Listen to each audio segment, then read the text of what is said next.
मैं रचना हूँ। अभी अभी मेरी शादी के बाद मैं और मेरे पति सूरज एक बड़े शहर में आ गए हैं। यहाँ हम दो ही लोग हैं। एक बड़ा फ्लैट है। मेरे पति की अच्छी जॉब है। मैं कभी कभी यह सोचती हूँ कि मुझे बहुत अच्छा पति मिला है। शहर में आए हुए अभी हमें कुछ दिन ही हुए हैं, तभी मेरे पति एक 18 साल की लड़की को एक दिन घर ले आए और कहा कि ये गरीब है, इसे काम की ज़रूरत है। मैंने कहा, ऐसा क्या काम है, सिर्फ हम दोनों ही तो हैं और जो थोड़ा बहुत कामकाज है वो मैं अकेले ही कर सकती हूँ। लेकिन उन्होंने बोला यह यहीं रहेगी और कुछ काम कर लेगी। मैंने बोला ठीक है। किसी अजनबी जवान लड़की को इस तरह अपने घर में रखना मुझे कुछ समझ नहीं आया, वो भी तब जब मैं मना कर रही हूँ।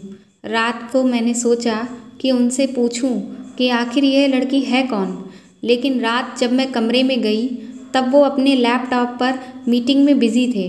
जैसे ही मैंने दरवाज़ा खोला उन्होंने मुझे हाथ से इशारा करके चुप रहने को कह दिया। मैं बिस्तर के एक साइड पर लेटकर सो गई। सुबह करीब 7 बजे मेरी नींद खुली। तब मैंने देखा पतिदेव बिस्तर पर नहीं हैं। मैंने बाथरूम देखा, वो वहाँ भी नहीं थे।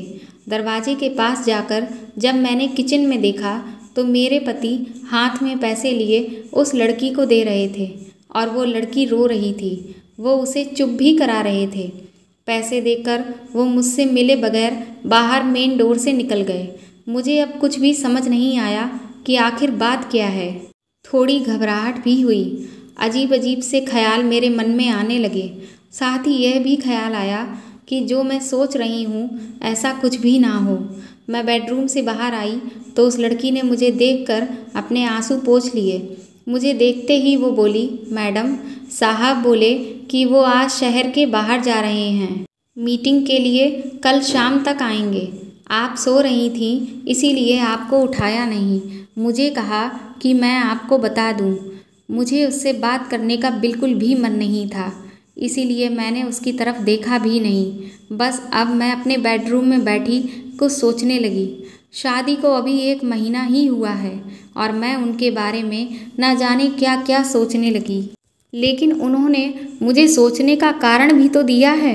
एक तो यह लड़की वो अचानक ले आए, मेरे मना करने के बाद भी उन्होंने इसे यहाँ काम पर रखा और आज वो उसे रुपए भी दे रहे थे। मैंने सोचा कि एक बार फ़ोन पर उनसे बात करके देखती हूँ। मैंने उन्हें फ़ोन लगाया पर उनका फ़ोन स्विच ऑफ बता रहा था। यह पहली बार था जब ऐसा हुआ कि उनका फ़ोन बंद है। अब मेरा सर और भी चकरा गया। इतने में वो लड़की रूम में चाय लेकर आती है। बोली, मैडम चाय। मैंने भी उसको पूछा, तुम्हारा नाम क्या है? वो बोली, पूजा। उसके पास फ़ोन भी था और अब वो वाइब्रेट हो रहा था। फ़ोन को रिसीव करने वो दौड़कर मेरे बेडरूम से बाहर गई। मुझे दूर से अब यही सुनाई दे रहा था कि उसने कहा कि मैं आती हूँ।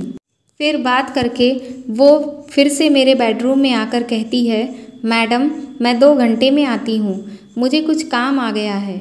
इतना बोलकर वो मेरी हाँ सुने बगैर ही चली गई। मैं कुछ बोल ही नहीं पाई।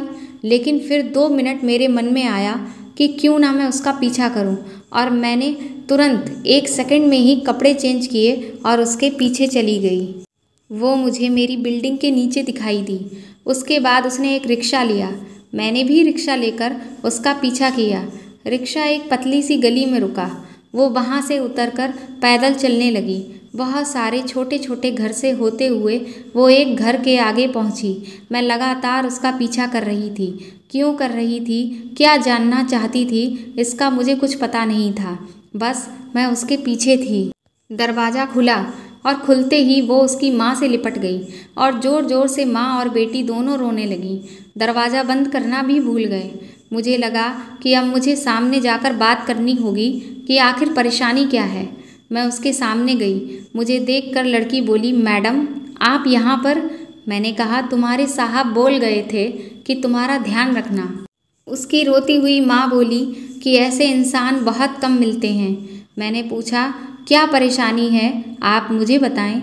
उसकी माँ बोली कि इसके पिता साहब के ऑफिस में सिक्योरिटी में नौकरी करते थे अचानक एक दिन उन्हें हार्ट अटैक से उनका देहांत हो गया और इसका एक ही भाई है, लेकिन उसे भी शराब पीने और जुए की लत है। वो मेरे पास एक भी पैसा नहीं टिकने देता था। मैं अपनी परेशानी लेकर साहब के पास गई और उन्होंने पैसों से हमारी मदद की। साथ ही उन्हें जब मैंने बताया कि इसका भाई ऐसा है तो उन्होंने कहा कि इसका यहाँ रहना सही नहीं है, इसीलिए वो इसे अपने घर को ले गए। मैं इनकी बातें सुन ही रही थी कि तभी उनका फ़ोन आ गया। मैंने फ़ोन रिसीव किया। सूरज बोले कि उनका फ़ोन रात में मीटिंग की वजह से चार्ज नहीं था, इस कारण बंद आ रहा था। मुझसे पूछा कि कहाँ हो, तो मैंने बोला कि मैं उनके घर आई हूँ। सूरज बोला, हाँ मैं रात में तुम्हें बताने वाला था, पर मीटिंग की वजह से लेट हो गया और तुम सो गई। मुझे उस समय जो सही लगा वो मैंने किया, इसलिए मैं उसे तुम्हारे पास ले आया। मैंने कहा, बिल्कुल ठीक किया आपने। फिर उस लड़की को लेकर मैं अपने फ्लैट में चली आई। अब मैं उसे और अपने पति दोनों को ज़्यादा प्यार करने लगी।